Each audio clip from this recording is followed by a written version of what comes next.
Medical science का जो CSR net exam हुआ 2024 जुलाई का, तो उसी का पार्ट 1 का सॉल्यूशन लेके डिस्कस करेंगे इस वीडियो में। देखो, ये जो क्वेश्चन दिख रहा है, ये यहाँ पे 5 क्वेश्चन है। ये 5 क्वेश्चन मुझे याद है, मैंने 15 क्वेश्चन ही अटेम्प्ट किया था, तो मुझे ये 5 क्वेश्चन अभी याद है।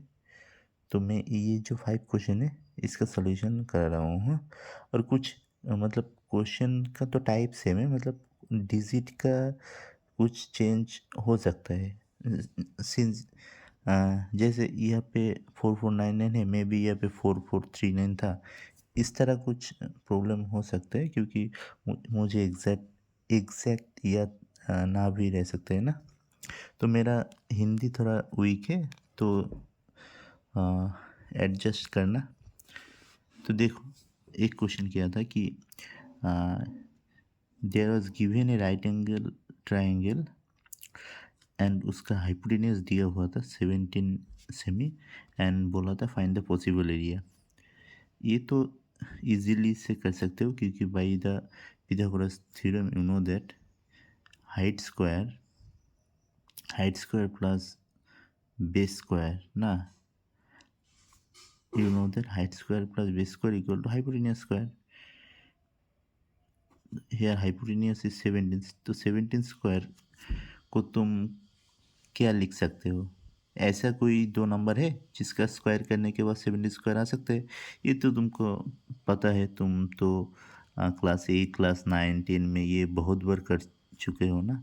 8 स्क्वायर प्लस 15 स्क्वायर, ये ऑलवेज 17 स्क्वायर होता है। और एक ही फेयर है, यही है एकमात्र नंबर जो जिस तो नंबर का स्क्वायर करने के बाद 17 स्क्वायर आता है ना। अदरवाइज 17 स्क्वायर नहीं आएगा।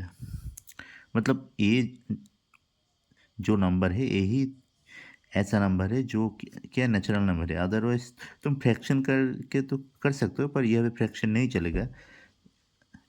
तो यहाँ पे डिस्टेंस बोला ना, तो यहाँ पे तुमको मतलब पॉजिटिव इंटीजर लेके ही करना पड़ेगा।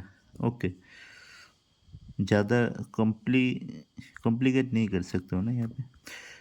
तो तुमको किसी भी एक को 8 मान लो और 15 मान लो।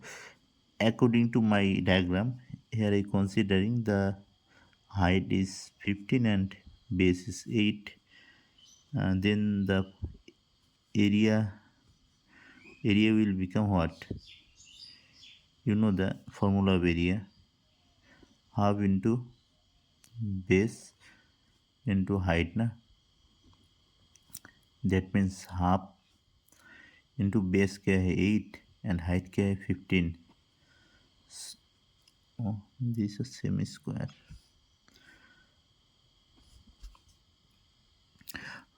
And then what you get?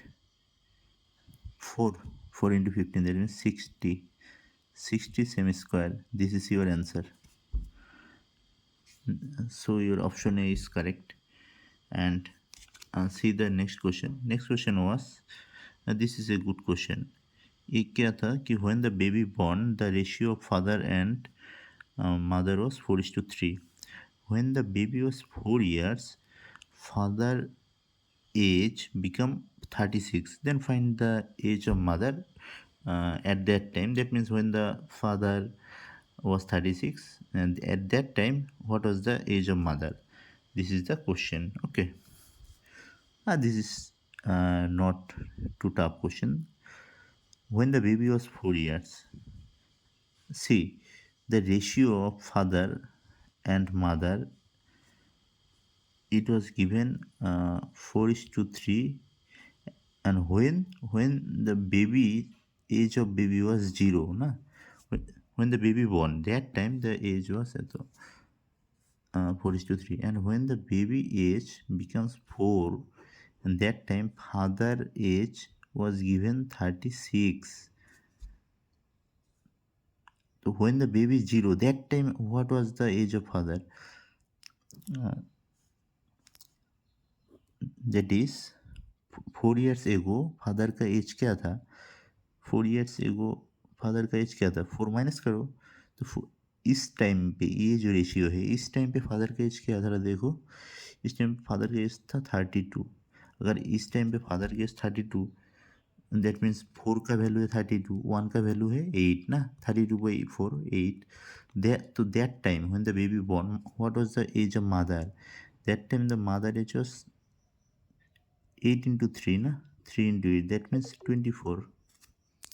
So when the baby born, that time age of mother was 24. But what was the question? Then find the age of mother at that time. At that time means when the baby was 4 years. At that time, when the baby was 4 years, that means जो mother के as चाहे हुआ था वो क्या होगा कि after 4 years जो आएगा एज, वो चाहे था क्वेश्चन में। ठीक है, तो मदर का एज क्या होगा? मदर का एज होगा, एज ऑफ मदर होगा 24 + 4, क्योंकि जब बेबी का 4 ईयर था ना, तब मदर का एज चाहे हुआ था, तो क्या आ जाएगा आंसर? 28। ओके। ओके, फिर देखो नेक्स्ट क्वेश्चन। ये बहुत मज़ेदार क्वेश्चन था। यहाँ पे फोकस करने में थोड़ा दिक्कत हो रहा है, एडजस्ट करो थोड़ा, क्योंकि मेरा उतना अच्छा कैमरा नहीं है ना। ओके, ऐसा एक अमाउंट दिया हुआ था, ये अमाउंट सेम टू सेम ना भी हो सकता है, क्योंकि ये मुझे ठीक ठाक याद नहीं है। तो क्वेश्चन में ऐसा बोला गया था, find the minimum number of note so that you can make it this amount by using these notes: 500 note, 200 note, 50 rupee note, 20 rupee note, and 5 rupee note, and 2 rupee note. This easy question. देखो, 500 note, 200 note, 50 note, 20 note, 5 note and 2 rupee note ना। तो तुमको क्या करना पड़ेगा? सबसे ज़्यादा 500 का नोट यूज़ करना पड़ेगा, तभी तो तुम सबसे कम नोट यूज़ कर सकते हो ना।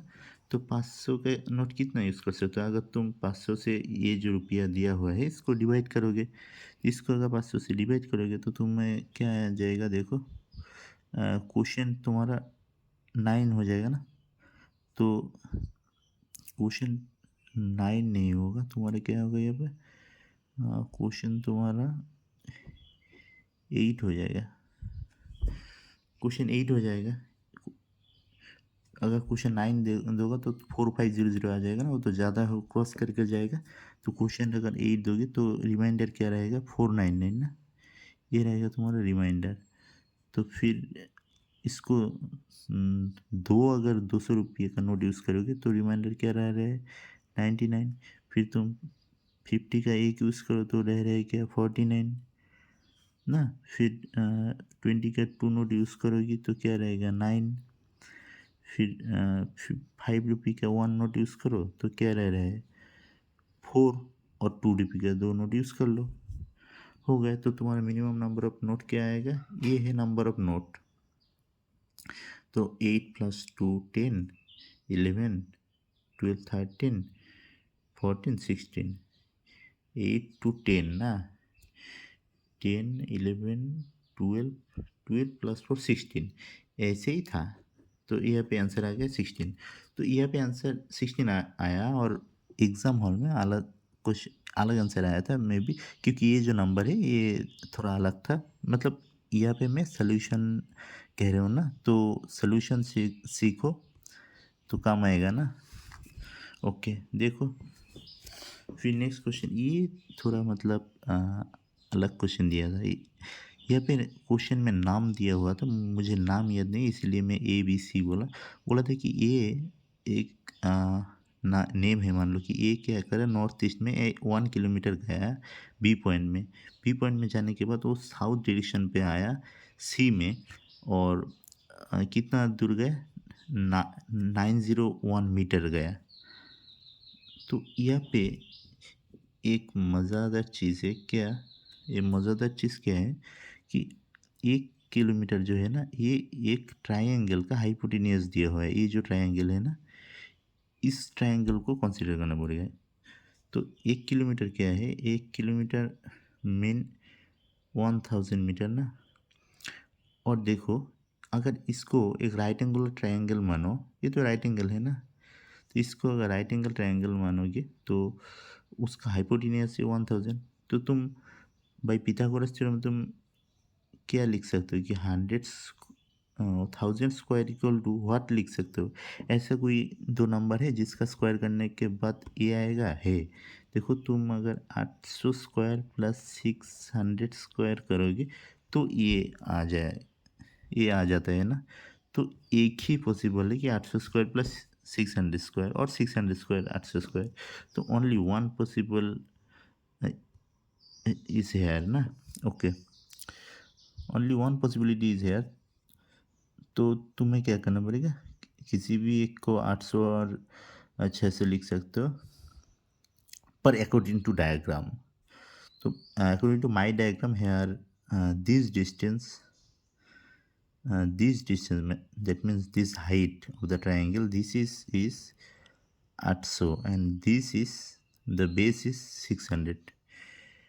And since this distance is 800, so what was the this distance is, वो एक सेकेंड, ये था 907, थोड़ा थोड़ा याद आया ना, ये 907 था। तो ये डिस्टेंस क्या आ जाएगा, 907 माइनस 800, दैट मीन्स 107। ये जो डिस्टेंस है ना, यहाँ से यह तक, यह से यह तक, ये डिस्टेंस आ जाएगा 107। 907 माइनस 800 करो तो 107 ना। तो तुम्हें चाहिए था क्वेश्चन में कि फ्रॉम ए टू सी, तुम्हें चाहिए था ए टू सी, ये जो डिस्टेंस है ये चाहिए था। और ये डिस्टेंस चाहिए था linear distance, not shorten distance, linear distance मांगा था तुम्हारा। हाँ, ए टू सी लीनियर डिस्टेंस क्या आएगा फिर, 600 प्लस 107, दैट मीन्स 707, ये आएगा तुम्हारा आंसर। ओके, तो नेक्स्ट क्वेश्चन देखो, ये तो मतलब एक अच्छे क्वेश्चन दिया हुआ था। ऐसा एक रिंग दिया हुआ था, उसका टॉप में एक मार्क कर दिया गया था, और इसको मूव करने के बाद क्वेश्चन में बोला था कि what was the possible position. ये पोजीशन हो सकता है या बी, सी और डी। यहाँ पे कौन सा पोजीशन है जो आ सकता है। ये एकदम मज़ेदार क्वेश्चन था। यहाँ पे ये थोड़ा रेडियस और पेरीमीटर जो है ना, रेडियस और सरकमफेरेंस का कॉन्सेप्ट है। देखो, अगर इसका जो रेडियस है, इसको अगर तुम आर मान लोगे, ये तो सेम रिंग है ना। तो देखो, यह से यह तक ये कितना दूर गया, 2r डिस्टेंस गया ना। रेडियस अगर आर मांगोगे तो यहाँ पे 2r डिस्टेंस गया।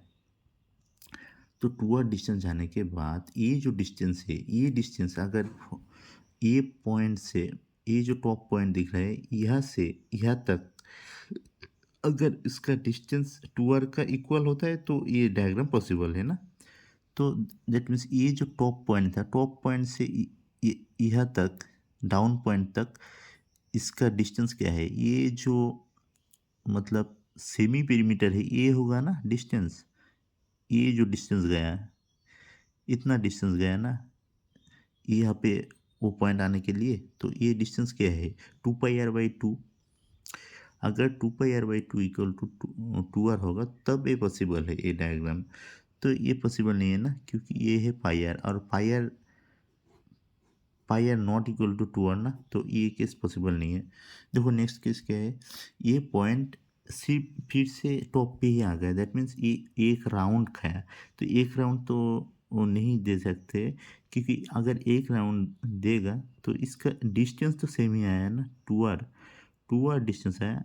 तो एक राउंड देने के बाद क्या आया, जो इसका जो होल पेरीमीटर है वो कवर कर लिया, that means 2r equal to 2πr हो गया। ये तो पॉसिबल नहीं है ना, तो पॉसिबल नहीं है, that means B is also not possible. फिर तुम ऑप्शन सी देखो, सी देखो यहाँ पे इतना तो 2πr, इतना तो πr आता है, from top point two down point तो πr आता है। तो πr से कम है तो ये 2r हो सकता है, ये पॉसिबिलिटी है। यहाँ से यहाँ तक जो डिस्टेंस है, ये तो पायर का लेस देन पायर है ना ये डिस्टेंस, तो ये 2r हो सकता है। ये जो डिस्टेंस है ये क्या है, लेस देन पायर है ना, तो ये मतलब एक पॉसिबल है। फिर ये देखो ऑप्शन डी देखो, अगर ये पॉसिबल नहीं है तो ऑप्शन सी ही करेक्ट आंसर है। ऑप्शन डी क्या है कि ये है टॉप पॉइंट और डाउन पॉइंट कहाँ दिया, इसको क्रॉस करने के बाद दिया। दैट मीन्स वो ये जो पॉइंट है वो इतना डिस्टेंस चला गया। दैट मीन्स यहाँ पे 2r equal to pi R cross करके गया, तो pi R plus something something positive number. Pi R cross करने के बाद ये 2r हुआ। पाई आर का वैल्यू ही 2r नहीं होता है, तो पाई आर पार करके गए वो कैसे 2r होगा, तो ये भी पॉसिबल नहीं है ना। ये जो केस है ये भी पॉसिबल नहीं है, ऑप्शन डी भी नहीं है, तो only possibility is option C. So